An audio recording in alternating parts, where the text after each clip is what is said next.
Greetings and salutations, everyone, and welcome to Let's Play The Darkness Within 2, The Dark Lineage. I'm Chemcheck Fisco, and come join me for a horror adventure. Well, hello, Freaky Skull, an old human skull. The jaw is tied to the skull with a rope. Do I want to cut the rope? Page from an almanac. That's weird. Okay, I can't open the rest of these.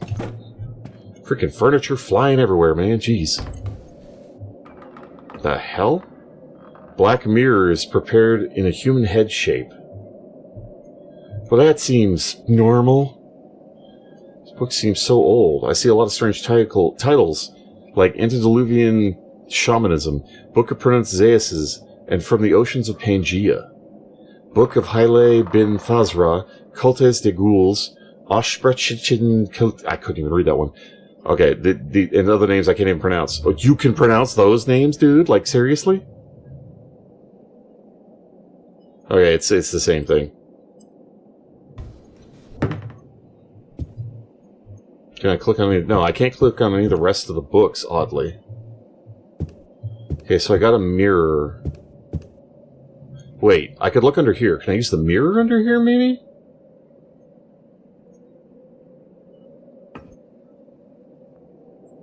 No. What did it say? I'm pretty sure this black mirror is used to summon things... is used for scrying, seeing beyond the veil, basically. A thing is meant to be summoned is seen in a black polished surface. I don't remember this exactly, but... but this is a present my father gave me when I was a kid. Why was it here, then? Okay, I don't know.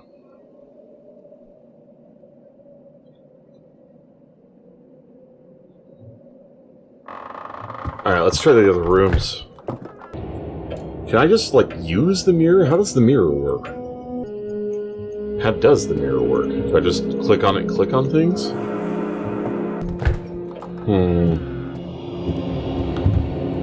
It looks like there's stains of blood or something underneath. I don't know. Am I sure there was nothing about this? There's a secret cover here.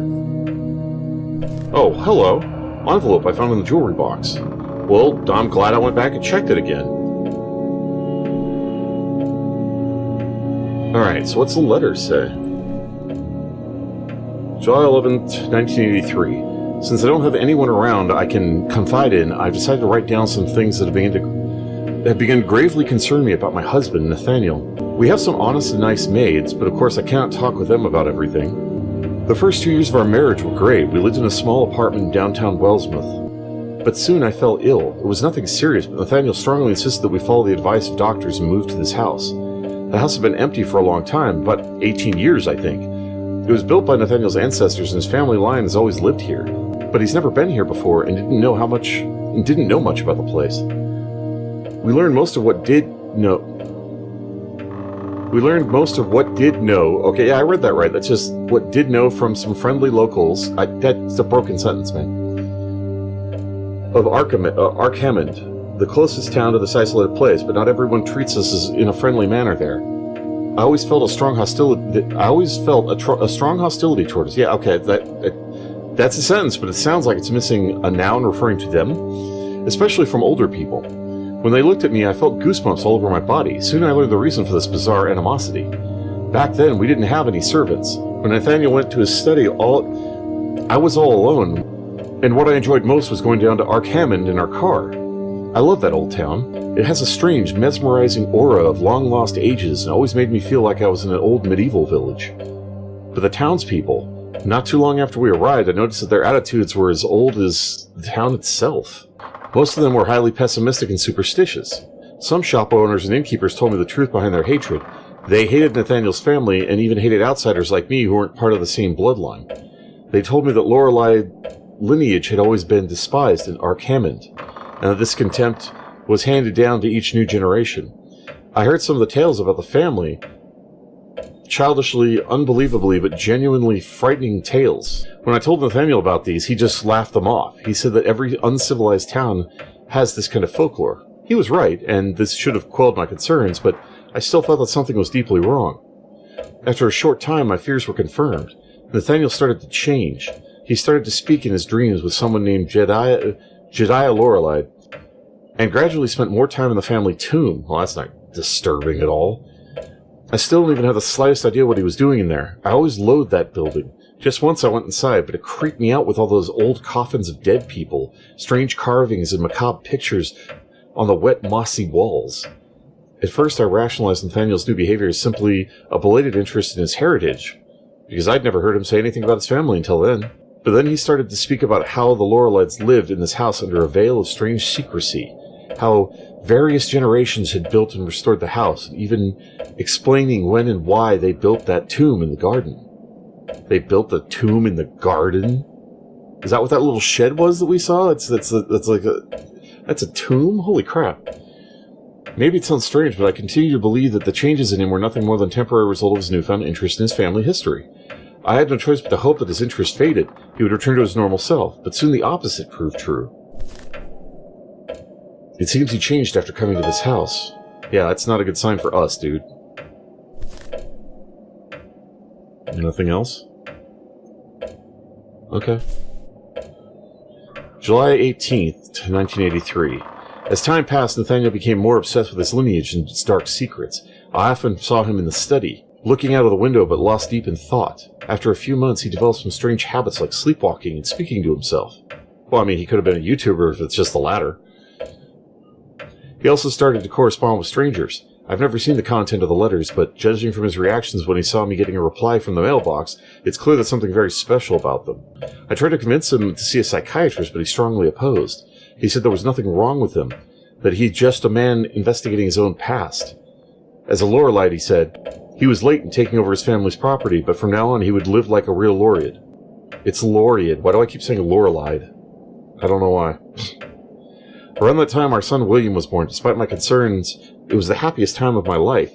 Nathaniel seemed to be going back to normal. I remember he smiled at me for the first time since his sudden change, but after that short period of joy, everything turned upside down again.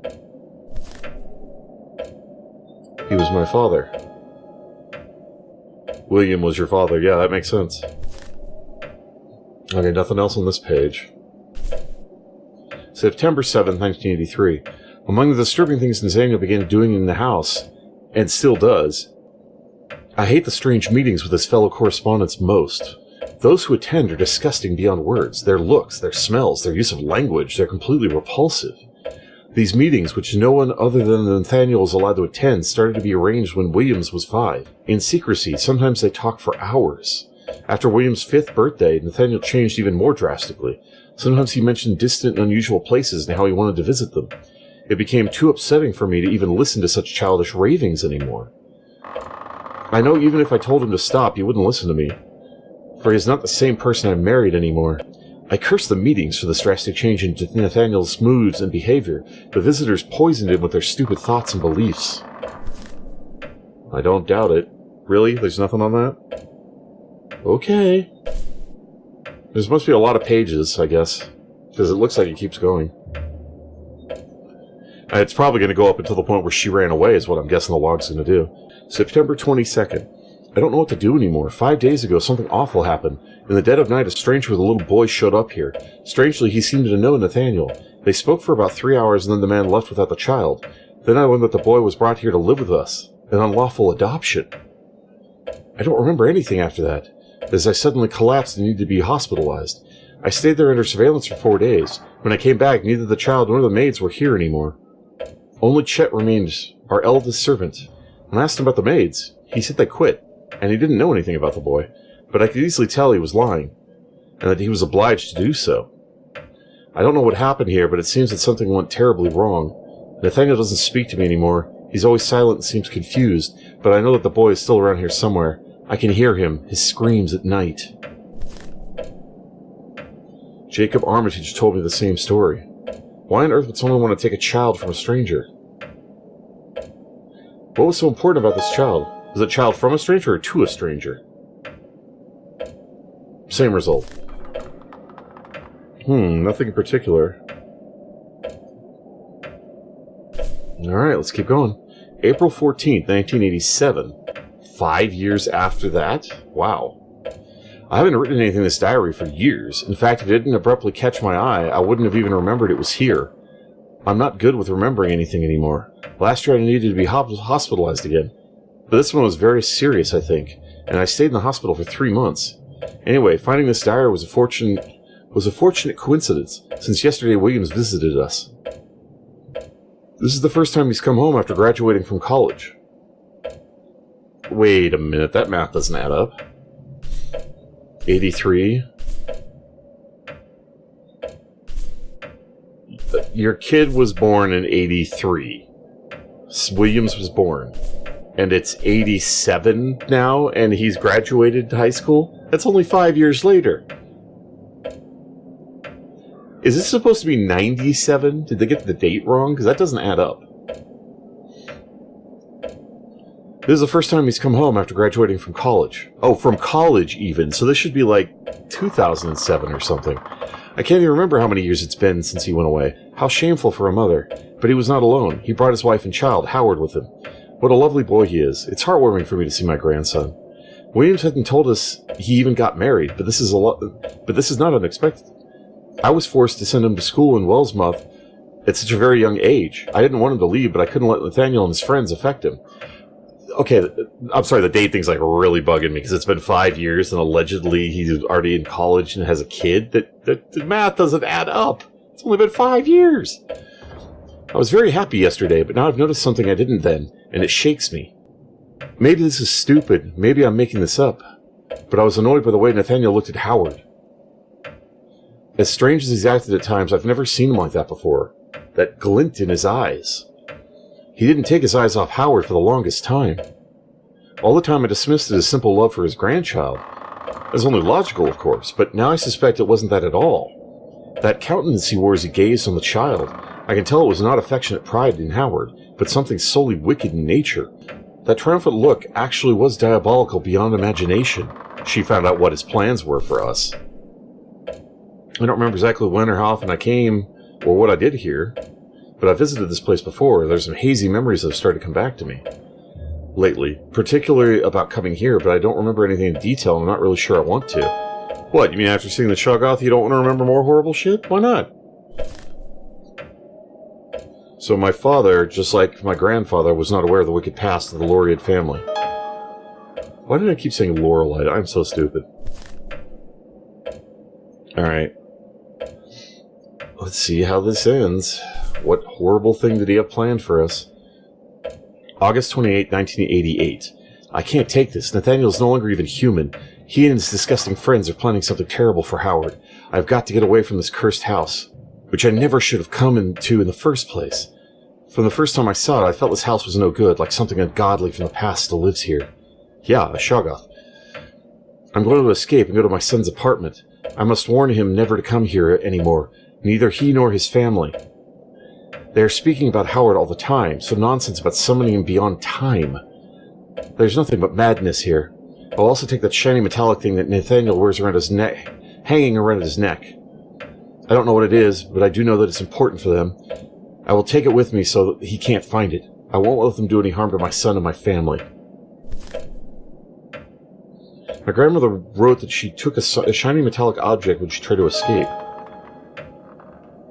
That means it's probably still in town.